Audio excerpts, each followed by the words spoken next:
You are listening to the Gamer Librarian Podcast, the best podcast you find on this side of the multiverse.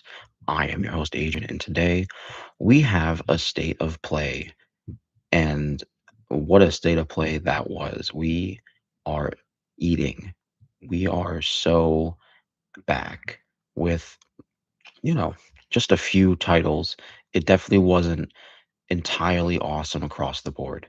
But what I think that with the variety of things that we saw here, I think that was pretty solid. No massive returning Sony titles, which is pretty disappointing. And I think that is, not necessarily the way that we want certain things. I think the best thing that we had was the God of War returning in terms of a new game, much better than the trilogy remake, but we haven't even seen that. I think people are a lot more wanting a finality to the two new God of War games rather than the remakes and seeing those before the next one. That's just what I think. But that was shown off at the end. And then there's a whole slew of stuff. Not much a big fan of 007 or For Loop, but Beast of Incarnation seems fun. And this is Game Freak's game that was, I guess, Frankenstein by third party developers and things like that through Game Freak, not Game Freak initially, but I guess that's fine. But it's Game Freak's new game, which is pretty insane. Breeding Abyss, we're going to skip on. Castlevania returning. Now, I don't think I'm going to get into the Castlevania franchise relatively soon until we finish the show. We haven't really finished season two, so until we finish the show, we're not really gonna dive into that. But we're thinking of new games to new franchises to really dive into here and play through. And now that Silk Song and Metroid are pretty much done, we're thinking of trying to get into more of the other side of the Metroidvania stuff, and that's Castlevania. But we'll see.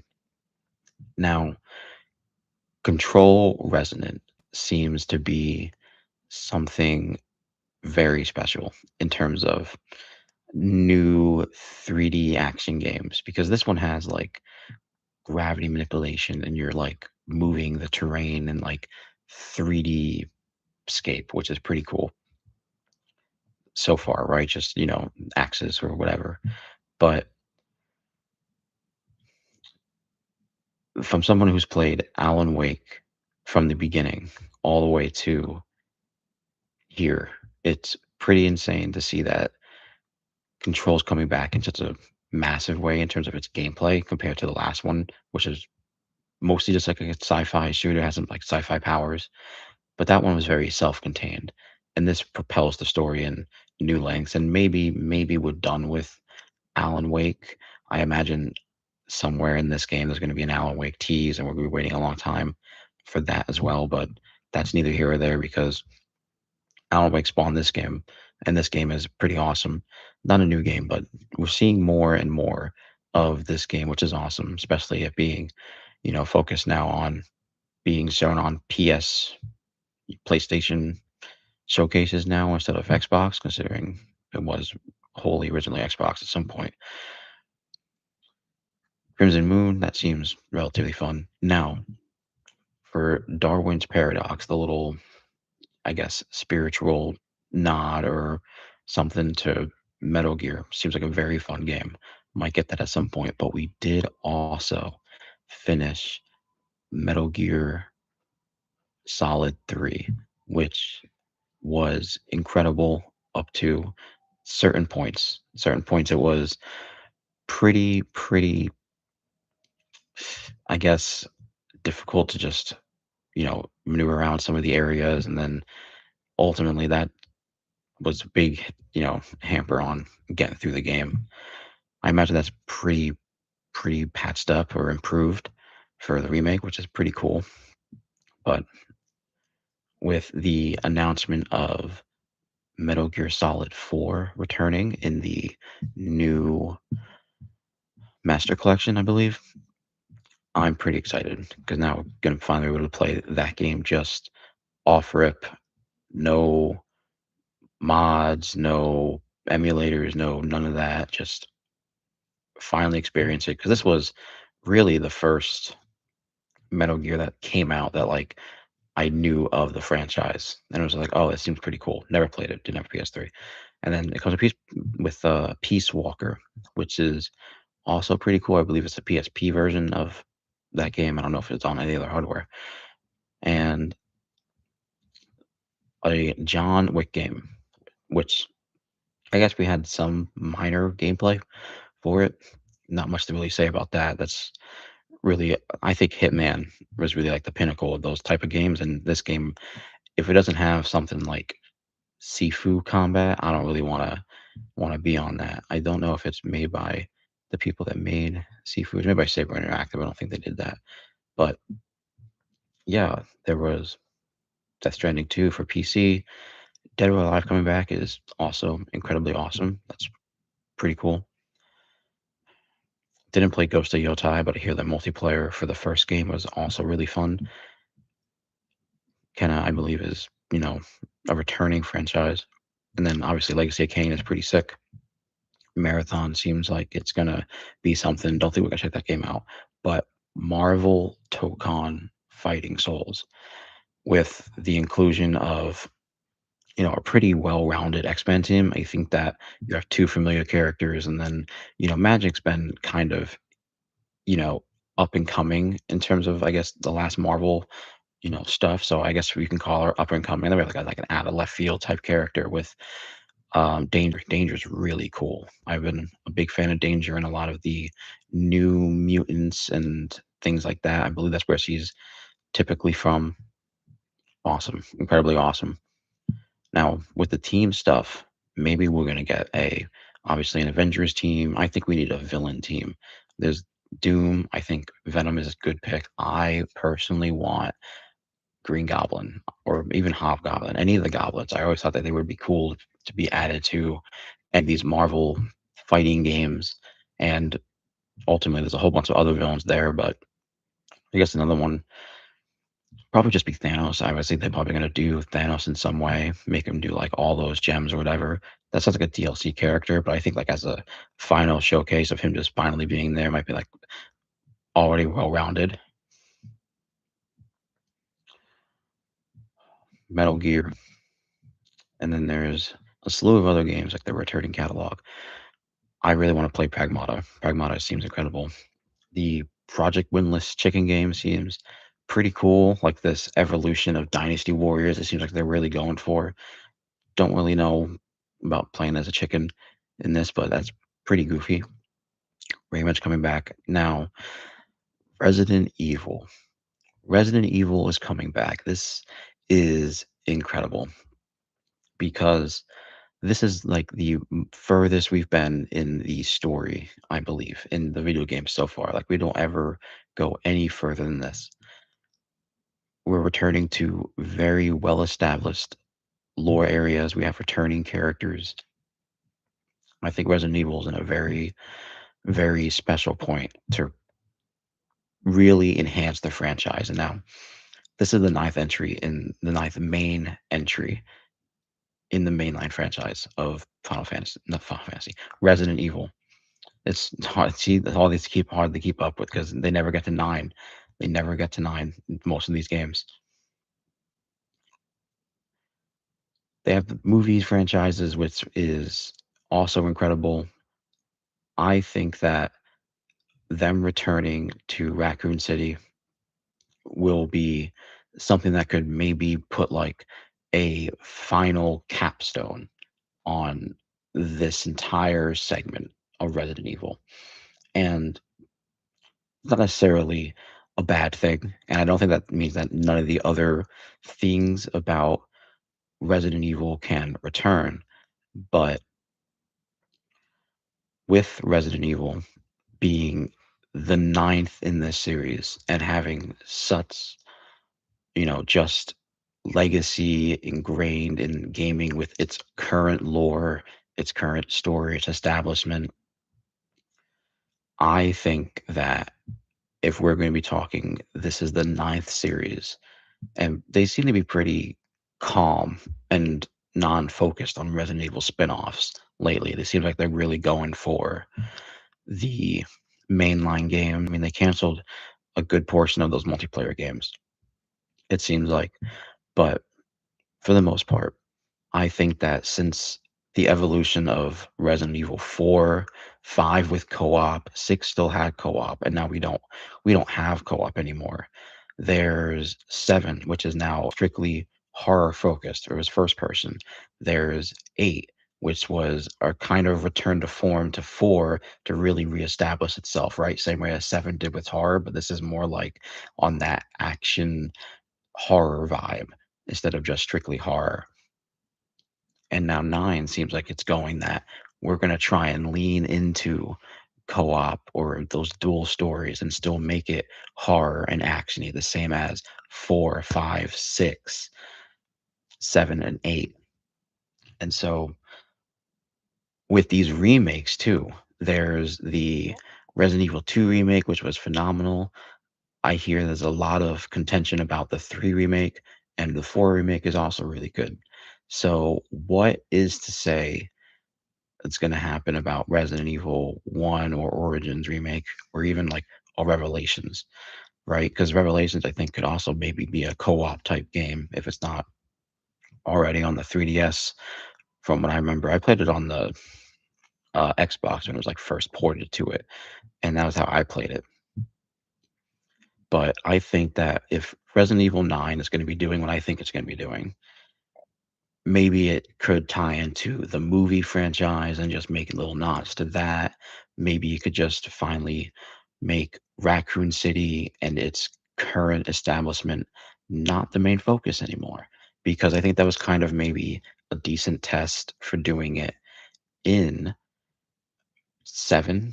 And then because they have these new characters that are just kind of really just in the world, but they're not really overall impacting the Resident Evil universe.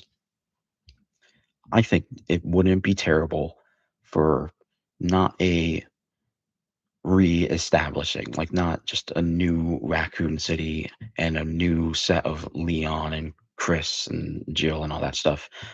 No new Wesker, but I think they should try their hand at Resident Evil 10X being a new town. Maybe it's just the town that overcomes the zombie apocalypse, or a new city is not that bad, but maybe it's a little more in the future and we have a little more establishment of status quo for the world after the events of everything. Because I think that, the movie franchise is cool, but the movie franchise makes it seems like it is the worst case scenario with the world becoming zombies, and we'd never see that in the game. So that's like maybe something that could be teased coming up with the new series. I don't know. That just seems like maybe the way that 6 was going in terms of what I remember playing from it. New characters, new style of playing. I think Resident Evil is one of the most arcadey horror games that we still have, and for it to kind of only slowly lean into that, I think that it could be even better if it becomes like reestablished in a hard way, because a new city or whatever means that maybe a spin-off game could be like a better Resident Evil Outbreak, where it has like relatively decent online multiplayer connection, but you know you're playing as old cast of characters, new cast of characters. You're playing as like legacy stuff. There's legacy monsters, there's new monsters, there's a mix of like all of that, and that I think would be really fresh for Resident Evil vibe. But that's just me, as someone who's been playing and watching all the Resident Evil content, even like the animated movies and stuff. As someone who played Silent Hill, right? Silent Hill games were just announced, and they're evolving with Silent Hill Townfall. They're having like first person shooting now, which is awesome, because somebody who played the newest Silent Hill game, Silent Hill 2, Silent Hill F, we just finished, incredible. But the aspect of just hit these buttons and do the melee attacks has kind of left the, I think, franchise in that horror survival gameplay scope, behind. And when you look at games like Resident Evil, you know, Dead Space, I think that the evolution is right there. at least in terms of like its mainline big titles, or maybe just small games like Townfall. I don't know if Townfall is entirely a mainline game, but we'll see. But yeah, it puts it into first person, which is entirely fresh, and then adds shooting, which is pretty decent. So I think that's pretty much it for the Sony showcase. Obviously, Soros. We've been seeing Soros. I think there's a King and Yellow reference there, which is awesome. But that's pretty much it for games coming out. Ultimately, Metal Gear 4, we're very much excited for, but until Soros comes out, we're going to be seeing what else is out there. Obviously, there's Resident Evil, but that's coming up pretty soon, and we're excited because that's going to end the status quo of Resident Evil. I think they're going to pretty much maybe end some stuff because a lot of these characters are getting old in terms of how their story technically works. If they're going to continue on this timeline stuff, and then God of War is pretty exciting. Now we can end up pretty fast on talking about two more game related things, which is insane. One of them is Exit 8, which we saw as a trailer for another horror movie. And ultimately, after seeing that horror movie, we downloaded both games. Exit 8, first of all, I think that it's pretty good. I think it could have been ultimately had way more like variations. I think that would have been cool. I hear there's a VR version. I think it has a few things, at least one that I saw. Awesome. We didn't finish the second train game, but for the most part, Exit 8 was pretty insane. And I'm excited to see how the movie evolves it. And that's where I think Iron Lung is a great example of that, of the evolution that we're seeing with these adaptations, because not just having Markiplier in it, who's obviously very, involved with just the movie out of, love and respect. But I mean, I think Iron Lung Iron Lung goes down as one of the greatest like video game movie adaptations, let alone just horror movies on both those platforms that we've seen. This movie was insane. And just from what I've seen from the gameplay in the game, it takes it to just whole new levels, which is insane. Ultimately, that was something that I thought was going to be super trash, especially from hearing about it like I think a few years ago. And I was like, that's like one of those small like indie type games that I believe was played by YouTubers like way like super long ago. When it was like super trendy to really do that. Like it was like undiscovered and before you had like really massive internet word of mouth for those type of games, I believe. Now there is something special with this because I think that's going to be really good for video game adaptations coming up in the future, especially like horror ones. I mean, that opens the door for like an Alan Wake, Dead Space. We've been talking about horror media for so long, and there's not really a lot of overlap with all that genre, which is pretty insane. We used to have Dead Space animated movies. Where'd that go? Why don't we have a Dead Space movie? They have Resident Evil movies, and they're pretty hit or miss, right? Their live action ones, I think, recently have been super trash, but they could always bounce back, right? Now we definitely don't have a lot of our usual stuff to talk about, like manga and stuff like that. But there is a few other stuff. There's the Monster Hunter expansion that's coming to Wilds, pretty much in the same form as Iceborne. Pretty cool. The Tokon roster was announced. The roster count, which is cool. 20 characters. I believe that's less than Marvel versus Capcom 2. Hmm. No, besides the great animations, which I think is a great excuse for a small roster like 20 is a great roundabout amount for a game with this type of artistic style.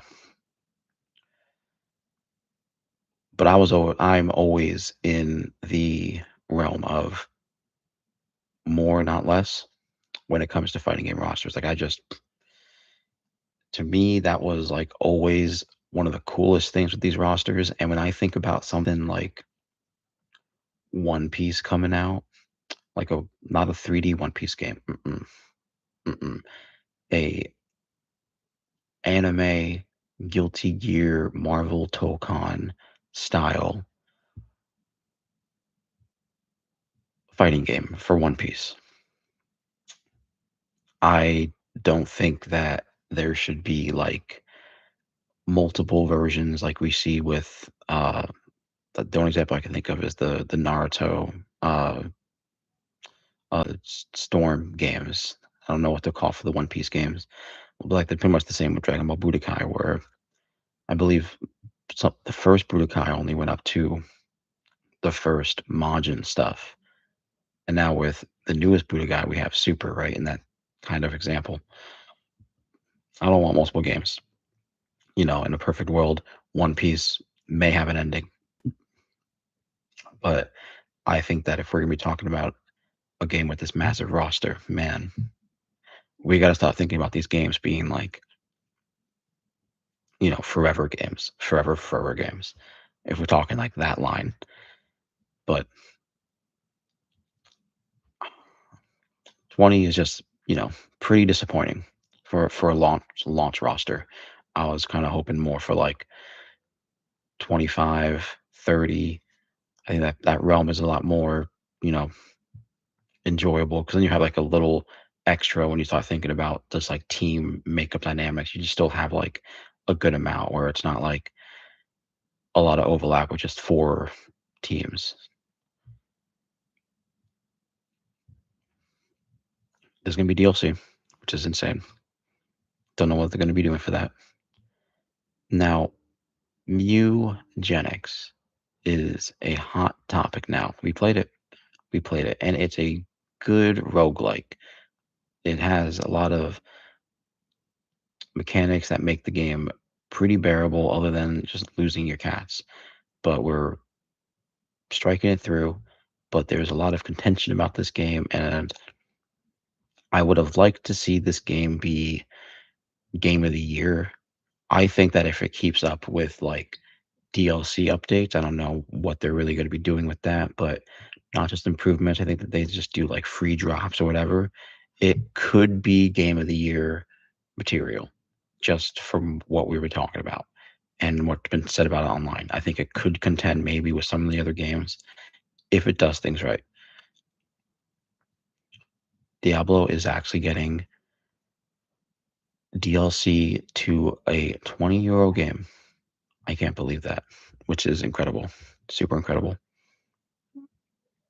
And that is pretty much it for news. We talked about mostly what we needed to talk about for the podcast here. Now, when we come back, I think Resident Evil will be out. I'm unsure, but I definitely think that this is a good time for Resident Evil to really take a step back from its established universe, see where it came from, what it's done, and where it can move forward. 'Cause I think a fresh take. I mean, we're going back to Raccoon City so many times that I don't know what we're gonna have. I mean, it's possible that like Resident Evil 9 just makes us go into the movie franchise, and then we have the movie stuff, and then there's Alice and all that stuff. That might just be like the ultimate end. And then like Resident Evil X is a whole new universe. Ooh, that wouldn't be good. I don't think that'd be really good. I think that there should be like the Resident Evil Chronicles, which is like the Raccoon City Chronicles, and then there's like this new one, and the new one could be like, maybe it's a new corporation with, secret ties to Umbrella or whatever they're doing with the secret society or just whatever, but a whole new like maybe it's like pharmaceutical, uh, for animals specifically, and they do like all the animal stuff and this animal zombie stuff, and you have to go to like a zoo or it's near a zoo, and all the zoo like animals go zombie. I don't know. I don't know. Just do whatever. But I think a fresh new setting, a whole new set of characters that feel like they're still part of the universe and aren't just like generic people doing these extraordinary things. I think that the issue is like playing with the um average characters, and they're doing things like using these guns and fighting these monsters just inherently. I think step 7 like kind of maybe gets a pass, but when it comes to 7 and 8, when you look at those 2, it's like now he's an action hero, which is kind of okay, but now we're playing as Leon again. I think that evolution was good, and maybe that could be good for a new series. But then you have Chris punching rocks. Not, you know, unrealistic for the most part, I guess, but definitely from the size of the boulder, it seemed very unrealistic. And then, it's a video game; you can do whatever. But I think a reestablishment of Resident Evil is going to be really good for the franchise, and we might see what that does.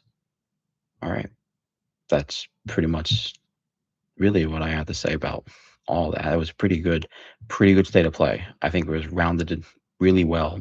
The Konami stuff pretty much held it up because there was no Square Enix, there was uh no Xbox, which was honestly surprising. No like Xbox games coming to Sony stuff. Pretty pretty barren. Yeah, crazy, crazy.